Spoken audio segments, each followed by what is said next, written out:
think what is also hard is you think you have this amazing idea and you don't realize that it's going to take a lot more time than you think it is for it to get traction.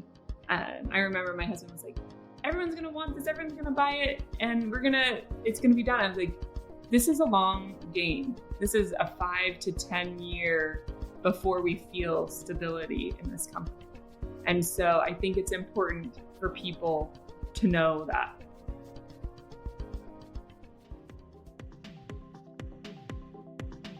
Welcome to the In Factor, conversations with entrepreneurs who started, stumbled, and succeeded. I'm Rebecca White, and I am so excited today to have a conversation with Brynn MacLennan-Snyder. Brynn is a co-founder of a product that I think you're going to find really interesting. And I think this is with her husband, who is a dentist, if I remember all the research. So they're with Slate Dental, and they have this really cool product that I was just checking out before we get started. So I'd love to dig in and learn more about the product and learn more about your entrepreneurial journey. So Brynn, thank you for joining me today. Thank you so much for having me. I'm so excited to be here, and I'm so excited to see if I can share wisdom about being an entrepreneur, because it is like you said, the opportunity. You stumble and you grow and you hopefully succeed. And if you don't, you learn and you get better for the next thing you try. That's right. It's a journey, right? It's not a destination. It's a journey. And that's part of the fun. But I'm so excited. You have a really interesting background, I noticed, in design. And then it sounds like you got into dentistry maybe through your husband, but I don't know. I was making that assumption. Yeah, but let me tell you. Yeah, I'd love to. Let's start by sort of digging back into your background. I think you've been an entrepreneur for a long time, maybe. Yes. So my mom and dad are awesome. And when we were younger kids, they said, you can either work for yourself or you can work for someone. What do you want to do? And me and my brother and sister Christy, when I was 13, decided to start a inflatables company where we lived. So my sister went to college and then I got to start running it. And so between the ages of 13 and 24, I was able to grow that company, and it was able to pay for all of my college. And I've learned so much about throwing events and having a really great time and having people be excited about so that was more of a service-based company, but it was really great. And we were able to sell it when I was 24, and it helped me be able to do a lot of things. Now, when you say inflatables, are you talking about like the big bounce houses and things like that? So we got 4 bounce houses to start, and we were able to pay it off that first year. They were still very new, so we were the only company in our city that did it, and it was really fun. So where were you, Brynn, at that time? Yeah, so I grew up in Lethbridge, Alberta, Canada, and it was great. You know, it's really cold there, so having an inflatables company where you could have a party inside during the winter, and then it's beautiful in the summertime. So it worked out really well. Then I went to college, and when I was in college, I went to Brigham-Young University in Utah to become an industrial designer. And I was lucky enough to do a few internships, and one of my favorite ones was with Johnson & Johnson in Cincinnati, Ohio. I worked in their Ethicon division and was able to be in the medical field. And that's when I learned I loved making products that made a difference in people's lives. I was able to work on some trocars, which help with surgery, and in the breast division, and it invigorated me. So when I was at college, I asked for my capstone to also be in the medical field. And then I was married to my husband, and he decided he wanted to go to dental school. So we moved to Louisville, Kentucky. And when he was in dental school, I ran a few businesses, design businesses. And then we moved to Houston, and he is bilingual and speaks Spanish. So he wanted to help the Spanish community there in Houston. But I was missing my 4 seasons. So I said, could we move closer to Canada? So we ended up moving to Spokane, Washington, and buying a dental practice. And what they don't teach you in dental school is how to run a business. But because I had that background, I was able to help him run his business more successfully. And then after we did that, he realized he was very anxious when his patients were there, and because they would say, "I hate being here." And I was like, "Why do you think people hate the dentist?"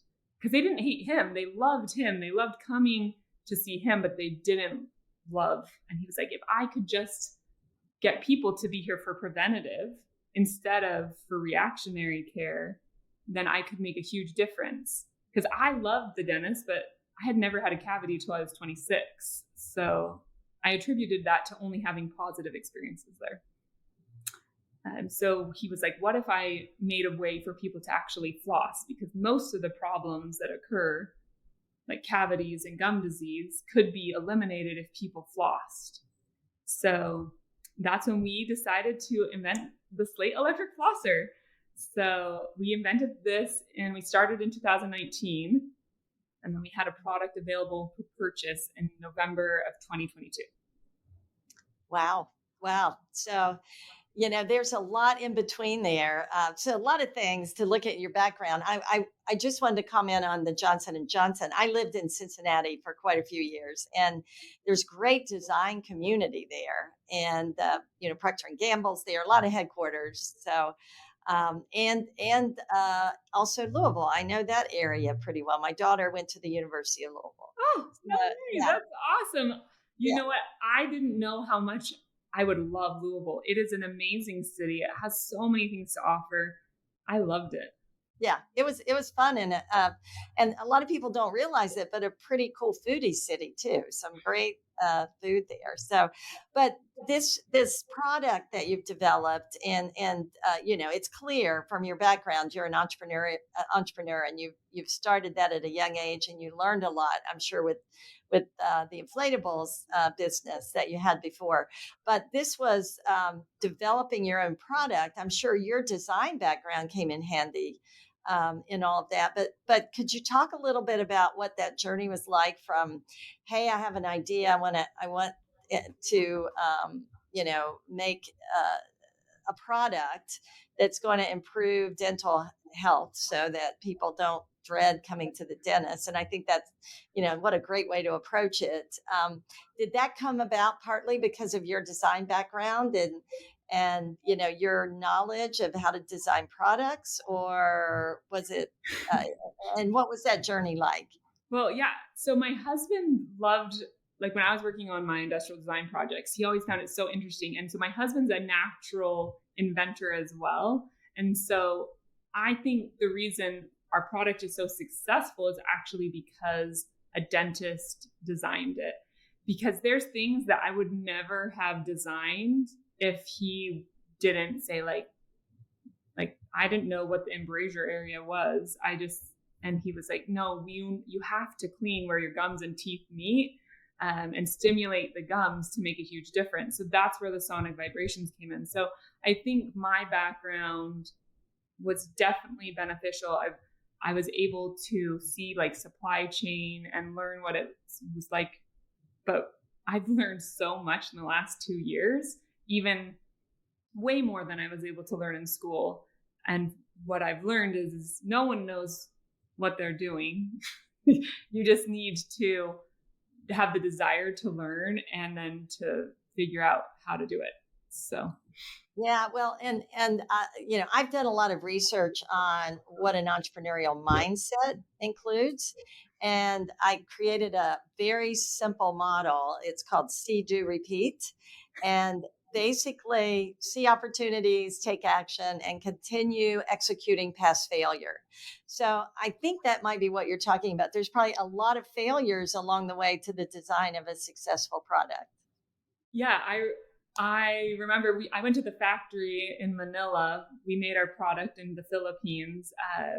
And I was like, oh man, how are we ever going to, execute this perfectly? After we had, you think you have everything ironed out with engineers, and then you get your product made and you see, oh, there's all these other issues that I did not anticipate. And so I remember one time just being like, I don't think this is going to happen. And I think, as entrepreneurs, there's going to always be times when you feel frustrated that you're like, this isn't going to work. But then you just need to take a day off, relax, and realize if you have a mission and a vision and a passion that you can achieve it. Yeah. So I looked at the product. It's fascinating. It's got pretty straightforward flosser on it, but it had those rubber tip things on the side, and you roll it right so that you're massaging and also cleaning. So I'm assuming that along the way you also had to deal with getting patents and dealing with that whole legal side of it as well. So let's for our listeners, because we have a lot of people who are in very early stages of entrepreneurship. How did you get started? Like, what was your first step? Did you go see your lawyer first? Did you draw up the design? Did you start talking to people that had designed products? Did you start trying to find a manufacturer? So where did you start? So there was lots of steps, and I feel like there's no right or wrong way to do it, but we did in 2020, we applied for a patent. But when we talked to the lawyer at the beginning, I think we started talking to the lawyer in 2019, but they're like, this needs to have some type of drawing. So that's when in February of 2020, we gave the engineers our life savings to engineer it how we had drawn it up. In March of 2020, I actually called my husband and said, can you get that back? Because they shut the dental office down and I was very nervous.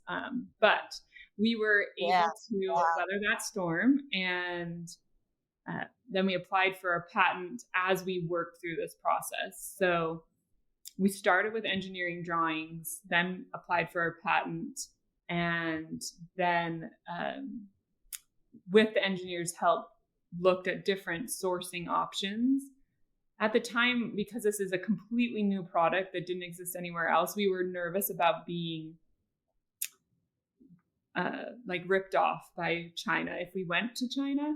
I don't know if that was the right decision or not, but because of it, I feel like we were able to give ourselves a longer runway, because already on Amazon, there already are other people trying to do what we do. But the great thing is our product is so unique and that no one has been able to replicate what we have because of the uniqueness of our floss heads. So our floss head has woven floss, gum sweeps, and then on the back is a tongue scraper.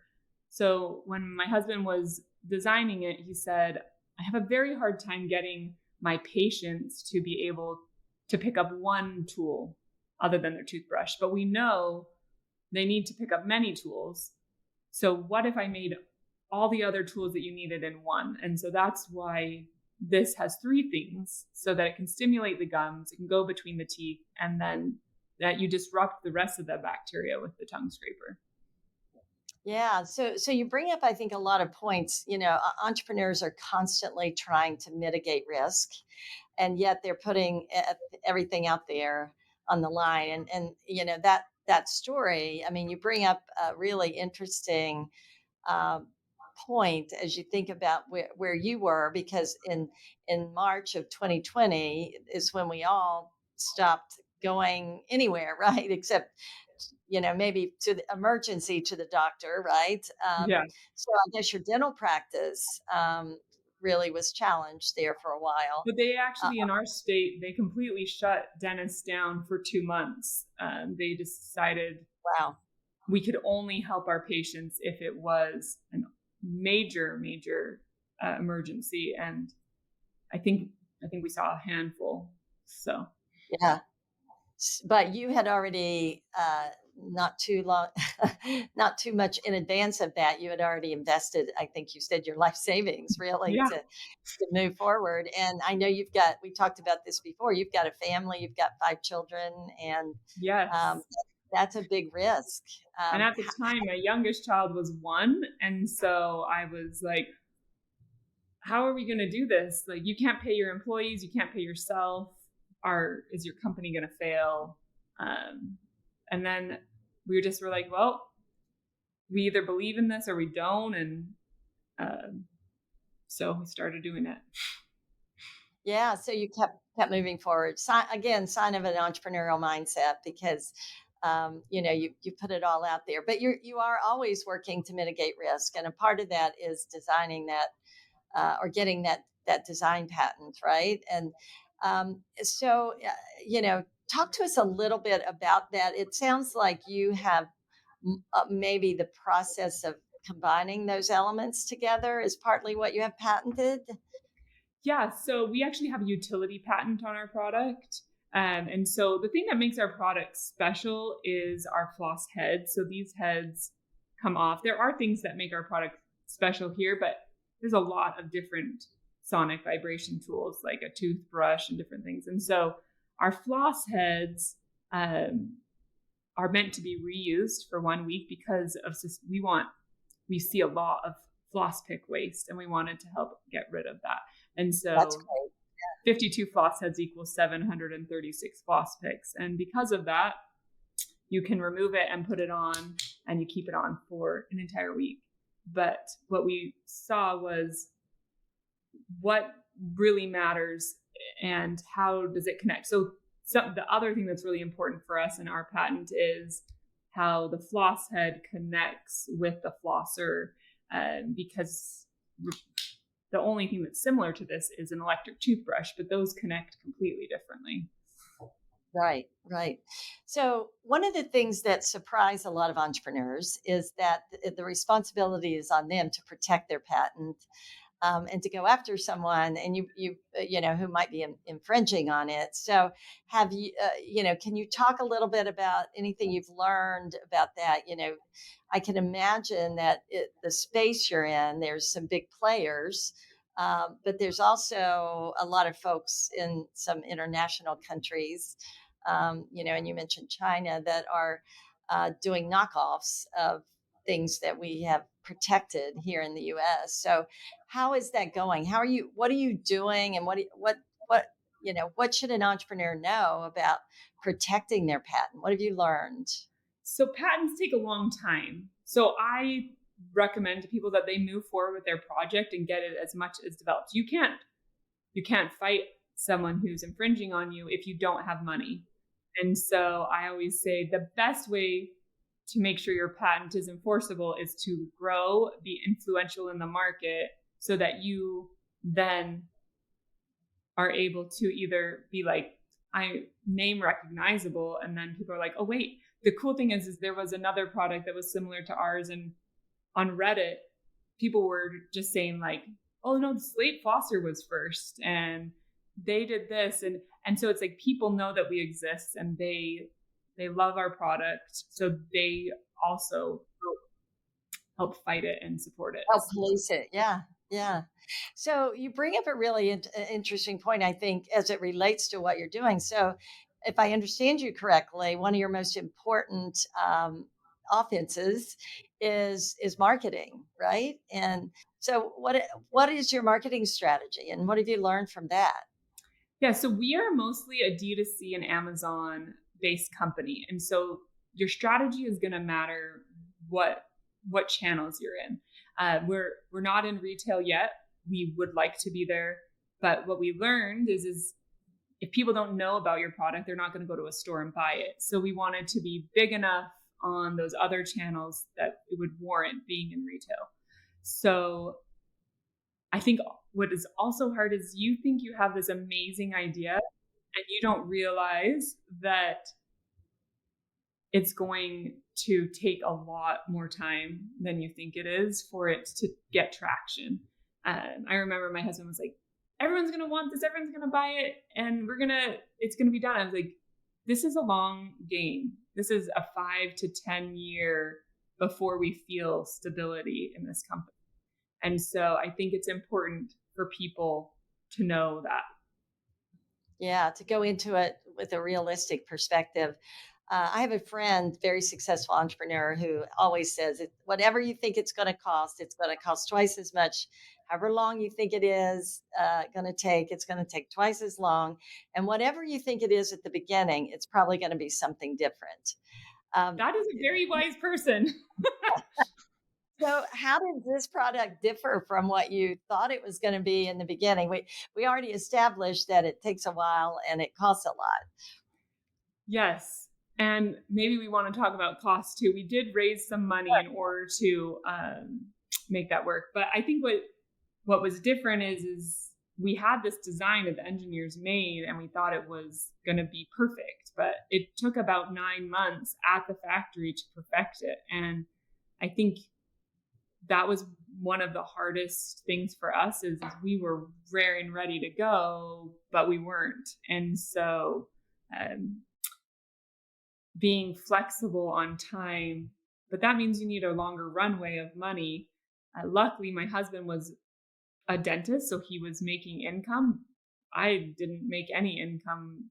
I took over it in November of 21 completely because we just realized if we want this to be successful, we need him to have his income and to focus on being a dentist, and I will help the company grow because that's my strength.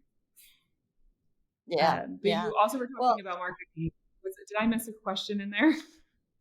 No. Go ahead. Okay. But no, I was going to ask you. No, you go ahead.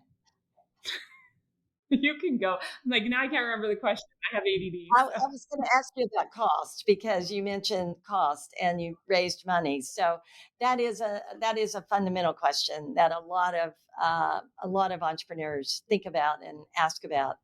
And most people assume that if they have enough money, they'll be able to do most anything. Of course, as we all know, if we've done anything entrepreneurial, you don't know how to spend your money early on, but you do spend a lot of money all the way through. So you said you raised money. Could you talk a little bit about how you funded this and how you built it? And marketing and building a market is also very expensive, although there are a lot more inexpensive ways to do it now. But I'm just curious about that. Your cost structure, how much you've had to, not dollar wise, but has marketing been a big part of your expense, product development? Yes, marketing is a huge expense, but what we've learned is if you're doing the right marketing, you'll see traction and then you'll have return on it. And so I think the hardest thing about being an entrepreneur is you think your product is needed, but there's a lot of products that are made that aren't needed. And if people don't want it or need it, they're not going to buy it. So I think asking people who are not your friends and family is extremely important to get real feedback on your product. Luckily, we sent out 500 flossers to 500 hygienists to see if they liked it. Because I said, I'm not investing all this energy and time and money in something that hygienists don't back. And so the hygienists got it. We sent them, a survey, and we got even better results than I thought. 95% of them said they'd recommend it to their patients, and 75%, I think actually 74%, said that it was better than any other tool that existed. So with that feedback, I said, okay, I am prepared to invest time and money in this. So in June of 2022, I wanted to put in our initial order for flossers, and I realized to get the right bang for the buck, I needed to raise $800,000. And I started trying to fundraise actually in April of 2022. And then I was able to really work on my pitching skills. I probably practiced it for 300 hours. And I was able to be introduced to great people and reach out to great people. And through that, I was able to get 8 investors for the $800,000. And some of them were very strategic, like they have experience. And then others were friends of a friend of a friend. And I was just excited that they were willing to lend some money to have us grow.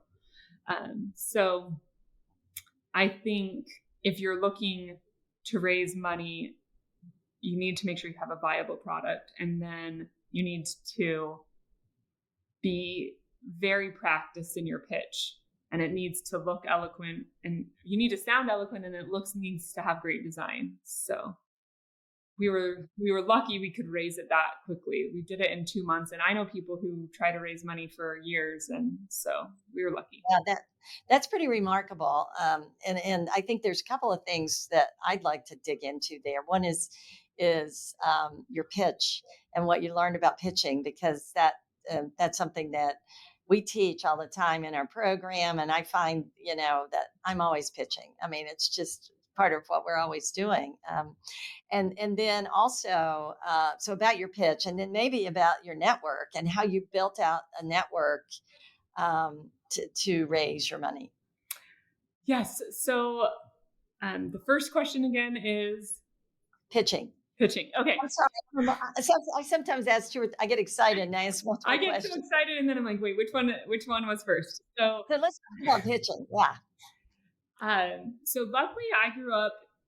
My mom made me take public speaking classes as a younger child, so I'm grateful for her doing that now that I'm older. And because of that, I was able to hold myself well and present well. But what I knew is if I knew all the information, I wouldn't get as nervous. And so I practiced all the pitch. And then luckily I have some really great siblings that have great degrees. So they were able to go through finance slides with me and tell me what people want to hear in finance. I have a brother who has an MBA, and so he went through the different finance steps with me. And then I have a sister who used to be a consultant for Bain, and so she would say, this is what I expect to hear. Then I had many people critique my pitch, so I created it. I learned you can't have little font. You needed to have bigger fonts, and you needed to have clear what you are not giving them a pitch to hear you talk. Like, you're not going to read it. You're just going to have information and present it to them. And what was important in the pitch was way different than I maybe would have thought at first.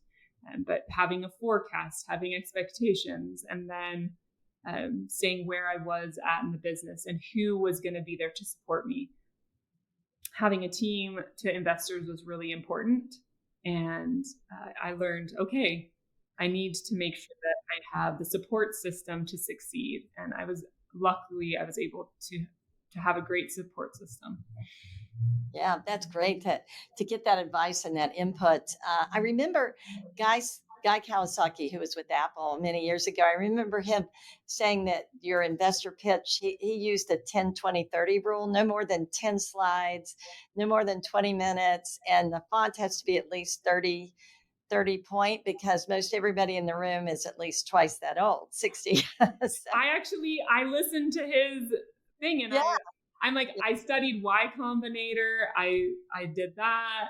I think that everyone that doesn't know that should go research it so they can listen to it. It helped me. Yeah. So did you pitch to, because there are informal pitches at a cocktail party or in an elevator, as people always talked about elevate, but there are also pitches to angel groups or other networks. Did you go through an angel network, or did you pitch to private equity? How did you assemble your deck of contacts that you were going to pitch to?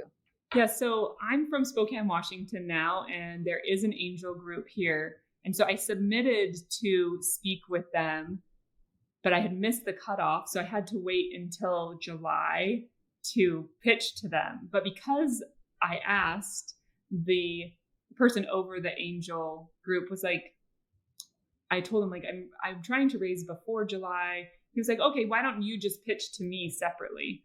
So I was able to pitch to him, and it went really, really well. And he was super supportive. So he introduced me to some other people in the Spokane community, which I really loved. And then I have some wonderful friends and family who have some connections in California. that were in the medical field. And so I actually pitched to this one investor who does some angel. So overall theme is angels were who I got my funding from. And he wasn't interested. So he was like, I was like, when can I follow up with you? So everyone should end all your pitches with, when can I follow up with you next? And he was like, you know what, I'll reach out to you. And then I said, is there any way I can send you my product to try? So the hard thing is not everyone will have product to try at that point, but I did. And he was like, sure. And then a week later, he called me and he said, I tried your product. It's amazing. I would like to invest in you. Oh, that's great. And because he invested in me, then 3 other people that he knew were interested in investing too. So I'm not sure how. I think because they were able to try it, they saw the benefit of it and were excited. I did, I had lots of failures too. I had 8 investors and I probably pitched to 200. But my sister, who was very helpful to me, said, the first ones are you just learning how to do this. And believe it or not, the ones that invested me were the ones I did later on. And I think it's because I was better at what I was doing. Sure. But it's really interesting. Would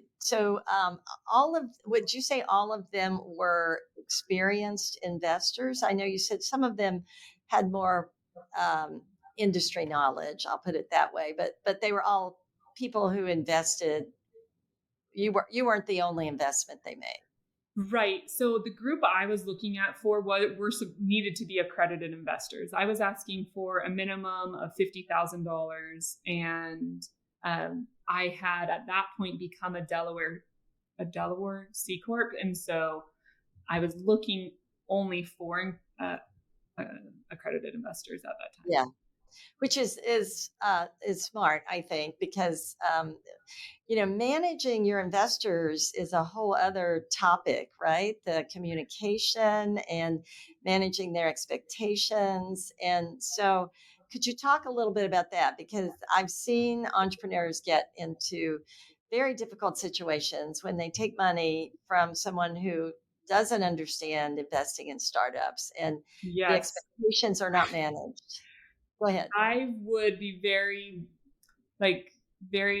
hesitant to invest in people who aren't normal investors, because if they're not, the stress can almost stop you. I've had times when I felt so responsible for the success of this company because I want them to be able to succeed.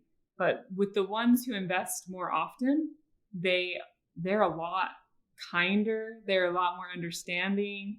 Slate has been able to grow exponentially, which is amazing. But I remember at first, I thought, we'll make so much money in the first year. Well, we didn't end up getting product until November. And so pretty much that year I couldn't really make any money. And none of them were mad or frustrated at me. And it was so helpful because I was hard on myself. I wanted to have already made, I think I had said that I could make $400,000 that year. I wasn't able to do that. And I think if it would have been with unaccredited investors, they could have been much more frustrated with me. But luckily, my investors believed in me. And, the next year I was able to do $1 million in sales. And so I was like, okay, I can do this. I think that's a really, really good point. I mean, setting expectations for the entrepreneur in your own mind about the realities of what it's going to look like. But those folks, because they invest more regularly, they understand that your projections are probably, an overestimate of what you're going to be able to do. So they expect that. They expect that. But by the same token, I think communication is really important, wouldn't you say? And what's your strategy around that with your investors? Yes. So I think what I've learned is if they know about your problems before they're big problems, they're way nicer and they're able to help you. So if you keep the problems to yourself thinking, I don't want to share any bad things, that hurts you and it weighs on you. And instead of helping you get through the problem, they can't. And so what I've seen is when I hit, for instance, like last month, our product was supposed to ship out. It didn't end up shipping out, but because of that, I had to air freight. And, that meant I spent an extra $15,000. I just emailed everyone and said, hey, this is the problem that I'm having. And they were all like, oh, great. Like, that's no biggie. Instead of letting that emotionally weigh me down. And I was able to just move on and solve new problems and move forward. So I have a quarterly meeting because I do have a board.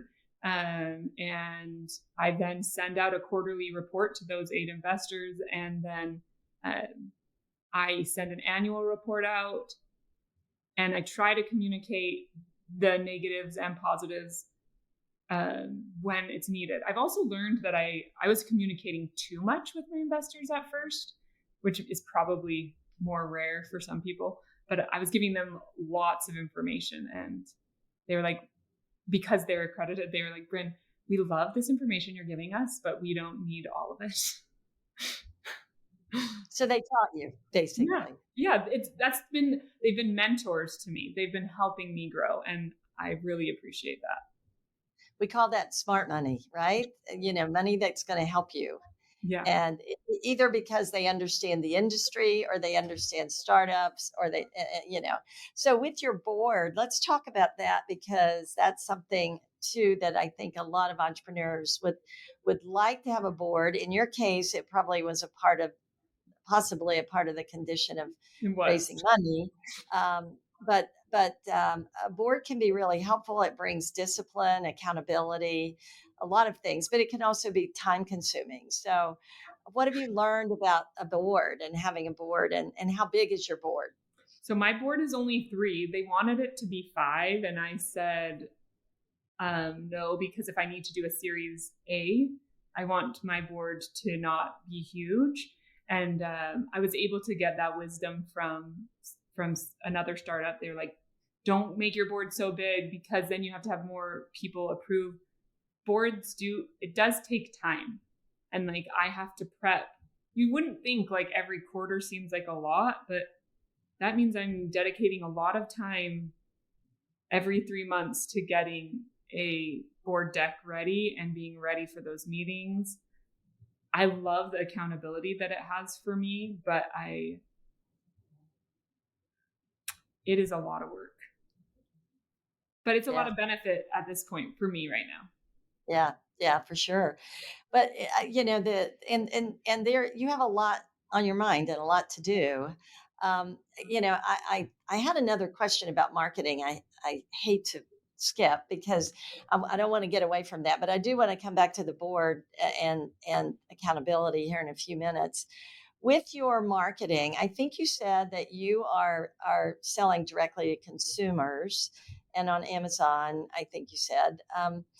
Did you consider selling through dental offices, or do you use dental offices in any way in your marketing?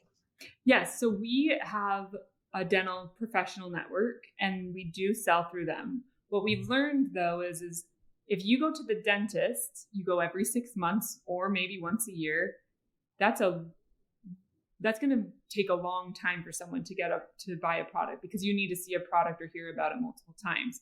So our goal is to be more dentist heavy in the next few years. But to begin, it's a lot easier to sell D2C at the beginning. So we had some money and flow. And then we want to be recommended by dentists. But something I know from being married to a dentist is he hates selling products. That is not, he will tell you what products he thinks are beneficial, but he's not a salesman. And so he was like, I'd way rather just tell someone, go to Amazon and buy this. And so we said, okay, we will sell through dentists for the ones that want to buy it and sell it wholesale. But then for the rest of them, they just want to tell their patients where to get it, we're going to be easily findable. So We waited for a while to go onto Amazon. We waited about 7 months. I think that you need to not try to do everything at once. It's like we needed to make sure we were working well on our own website and had all of the logistics figured out before we added another thing. And so we're really glad Amazon has been super beneficial to us, but we wouldn't have been ready to start Amazon and our website in the same month. But you sell now directly through your website and Amazon. Correct. And both of them are very crucial to us. We love our website because we're able to teach our customers and teach them all about the product and then give them great customer service. Whereas Amazon is easy for people to buy it and return it. And we think we have as easy of a return system ourselves, but there's something that the consumer like about having it be on Amazon. And I remember when we first launched, someone emailed me and I was like, is this a real website? Because you need to have credibility behind your name. And now we do. Now we're not a household name, but people know about Slate. And so we have credibility on our website and then credibility through Amazon. So let's talk a little bit about building an organization. Do you have employees? And do you use freelance work? Freelance workers as well. How does that work? Yes. So for me, budget and following financial guidelines is super duper important. And so because of that, employees cost a lot of money. And so you need to be very strategic on when you hire. So we have 4 employees and then the rest are contractors. And we have about 15 contractors. So we love our contractors. To us, they feel like part of the team, but they're most all part-time and they have other things they're working on. And as soon as we can afford to create someone on our team, then we do. Yeah. So, making decision, it's kind of like buy or sell, right? Buy or make. And, with employees, sometimes, using independent contractors is a great way to get started. But there are, of course, the IRS requirements that you have to ensure that they're not working for you. They're independent contractors, truly independent. So that just a cautionary thing, and I'm sure something that you've had to think about as you've built your team. Yes. And that's, I think, when we make the switch of deciding to hire someone is when we realize, okay, we need someone for more than 15 hours, or we need someone more than the nice thing about contractors is they're usually very knowledgeable in their skill set and they're good at what they do. So I don't know anything about meta ads, but I knew I needed to run ads. And it doesn't make sense in my mind to hire a full-time ad buyer because they don't need to spend 40 hours a week buying ads. They only need to spend 10 hours. So it's much smarter to get an ad buyer. But if I had to tell someone what's the best thing they can do for a D2C marketing company, it is to have a good meta ad buyer. That's probably great advice. How about influencers? Do you use influencers, or what's your thought? What are your thoughts on that? Okay, I love when you find the right influencer. We have gone through a lot of learning, and I didn't think it was worth it for probably a year. Everyone we had tried to interact with, the really big people, anyone that has more than 10,000 followers wants to be paid for their things. And as a startup, you don't have a lot of extra money. So we used a lot of micro influencers.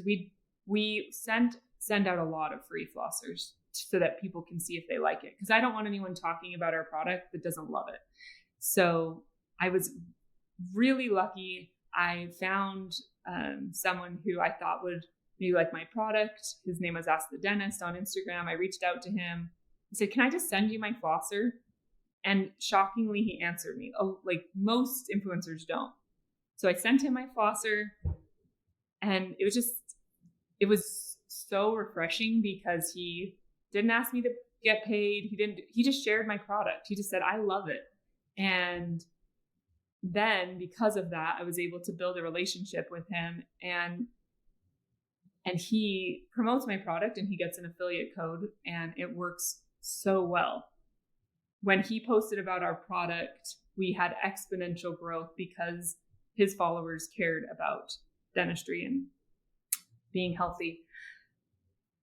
But before him, I probably wasted $10,000 on different influencers. Yeah. Unless you have money to waste, I feel like find people who love your product and let them talk about it. Yeah. I keep hearing a theme because, I think you must have an amazing product because you're getting a lot of positive feedback. And thank you. I think that's really cool. And I think, when it comes to raising money, when it comes to finding influencers, all of it is going to go back to, to the quality of a product or service that you're able to offer, and whether or not you can demonstrate that the market loves it and is willing to buy it.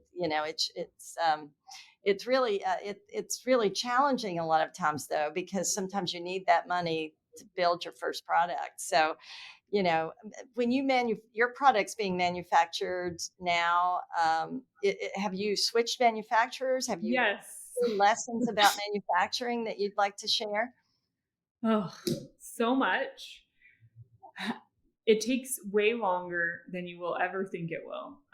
They are going to tell you, I can get this done in 60 days. And then 90 days later, you still haven't shipped it from wherever it is. So even though I have these relationships now and we think we've ironed out all the kinks, there will always be problems and it will always take longer than you think it does. So I'm at the point now where whatever they tell me to, I hold them to that date and I follow up with them and I check in with them. And I actually currently get a weekly report from our factory, but I had to switch factories in the middle, not because I actually loved my factory in the Philippines, but we were growing at a pace where they could not make enough flossers because they're a smaller factory. And so I had to find a new factory that could produce at a higher ability. So it's like, okay, my one factory was a perfect fit for us when we were little because our MOQ, which is minimum order quantity, was 5,000. With my new factory, it's 15,000. 15,000 is over $500,000. And so because of that, you have to have money. So I couldn't be where I am today without that initial factory. So I'm very grateful for them. I love the relationship I made, but as you grow, things change. Yeah. And you have to be able to change. Your network changes, your money needs change, your manufacturing needs change, your marketing changes. So yes. it's constant, isn't it? And yes. You've been at this a few years. I'm loving this conversation. There's so much we could talk about, but I really want to ask you a few questions about your own personal journey. You've got 5 children. Your husband is running the dental practice, or at least he's a dentist, and continuing to do that kind of work. What's it like, and what's this, how do you manage to get it all done? And how do you deal with the everyday challenges that just being a mom of 5 brings, as well as trying to run a company? Yeah. I have been thinking about this a lot lately. I went through lots of different phases to get where I am right now. At the beginning, I probably only worked 30 hours a week because there wasn't a lot. I mean, I could work a lot, but there was also, I didn't have enough sales going through. Now I could work like 400 hours a week and not finish what I need to get done. So I think you really have to sit down with yourself and say, what are my goals in life and what are my goals in the business and how do I align those? Because I love working. I love being a mom. And so for me, I'm having to put in really clear boundaries, and I've been working on it this year. I have not mastered it at all. But I recently just started, I used to work at my house because I wanted to be there when they were there. But I learned that I was then working all day because I never left. And luckily we're at the point where we're growing and we need a warehouse. So I'm going to have an office and have a hard stop. So putting your phone away, putting my computer away, not being able to check it, because there's always going to be a problem. It's always going to feel urgent. And so I'm now learning what is actually urgent. I don't think I could go back and say, like, don't do it that way. I think there was a time when things were a lot more urgent, but luckily I now have more employees and people to help me. So I'm able to try not to work all day long. But like last night, I had a call with the factory until 10:30 at night. So, I say I have balance, and then I learn I don't always. But if my daughter has a basketball game and I don't have a meeting, I leave work early and I go watch it, because that matters to me. I get it. I my whole career, it's been like that. And I think it's it's wonderful that you've got a full life and that you can have those problems, quote unquote. But I know it's also stressful, and I know it means constantly touching base, with who you are and where your values are, so that you can get back on Something track. that really helped me last year, I was feeling very lonely and very stressed out, and I actually joined like a female founders group. And it's funny, I don't even really talk to them that much, but just knowing that if I had a question, or like finding people that are in the same situation as me, they all have kids too, feeling that support from them made me feel much, much less alone. So for me, Mackenzie Bauer from Thread Wallets started one called Female Founders Only, and I was able to participate in a trip with them, and it really helped me not feel so alone. Yeah, I think that's really important. It can be very lonely, and having people that are going through a lot of the same things to talk to can make a big difference. There's a lot of opportunity for fear to creep in, right? And it always does at like 2:00 in the morning when you wake up, I think, or when I wake up. That's Yes. but having people to talk things over with, I'm sure, and at the it adds a layer of stress to families and to everything that we try to do. I one of the things that I like to ask all my guests is, about failure, and whether or not along the path to success they've had failure. Of course, they always say yes. Things don't always work out the way we expected or wanted. But I'm curious about how you've dealt with failure, fear of failure. How do you think about it? Do you have any stories of that you'd be willing to share? Of dealing with something that didn't work out the way you expected it to, and what Well, maybe what you learned from that, or I think nothing has turned out the way I thought it would. Luckily, sometimes that's way better than what I had pictured, but sometimes it's not. There was a period of time when I was worried about cash flow, because the hardest part of a consumer product company is you have to put in these POs when you need product, but then that's also when you have so you're putting out $500,000, then you're like, okay, how am I going to do this month? And so there was a time when I was just hoping, I was like, I don't want to run out of money. And I would lay in bed at night trying to make sure that do I have everything forecasted right? And it felt so overwhelming. I was having a hard time sleeping. So, that's when I found a therapist. I also made sure I was exercising every day, because the days I exercised, I was able to sleep better. And I was able to, for me, I don't like to be really tight on money. So, we had still, I think, $150,000 in the bank, which is a lot of money to me. And it just was making me nervous. So we ended up getting a loan, and that just helped my brain be able to not feel pressure.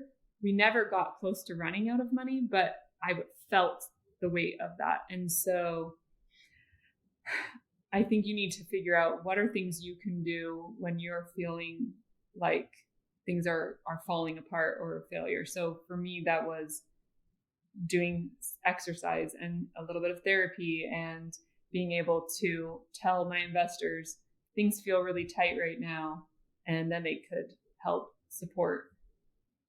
But there are a lot of failures. Like shipping has been so interesting. I always think I have all my T's and I's dotted, and then I find out that I needed this one form filled out that didn't get filled out, and because of that it's sitting at port for an extra 2 days. And you just I think the point is not to be sad that you failed, but to learn from what happened. And luckily I don't have that long-term memory, because I'm like, yeah, let's try the next thing. Let's do the next product. So I'm trying to think of like specific failures like that I can really think of. But I think, for us, we got our product 4 months later than I wanted at the beginning. That felt really stressful because we did a Kickstarter and all these people were waiting for it. But what I learned is some people are really difficult, but most people are really nice and understanding. And the people, though, that you hear from that are sometimes are the people that like to complain. And so you need to remember that when they're talking to customer service, that's a very small, like my customer service person one day was like, oh, so many people are having a hard time with this. And I was like, how many is a lot? She was like, 6. I was like, wait, we sold 3,000 units and 6 people had an issue. Like, that is not that many people. But because she only talked to 8 people, it felt like a lot of problems. Those are the only ones you hear from usually. Right. So the great lesson in that, I think, but I think that's a really good point. I mean, it's you got to put things in perspective, and sometimes that's hard to do when you're right in the middle of it. But keeping it in perspective, recognizing it's a learning experience, and just not hopefully making the same mistake twice, right? When we yeah, or at least not like 5 times in a row. That's right. Well, I think recognizing that failure or outcomes that you don't want are part of the way you get to success. It's kind of like your sister talking about the first few pitches. They just teach you how to pitch correctly so that you can raise money. And I can tell you, Brynn, raising your money in 2 months, that's pretty remarkable. So, you did it. I didn't realize at the time. I think that I really lucked out. I also lucked out when I was raising in 2021 when people were more excited. Now I have friends that are trying to raise money, and it's a lot harder in 2024 than 2021. Yeah, timing makes a big difference on a lot of things.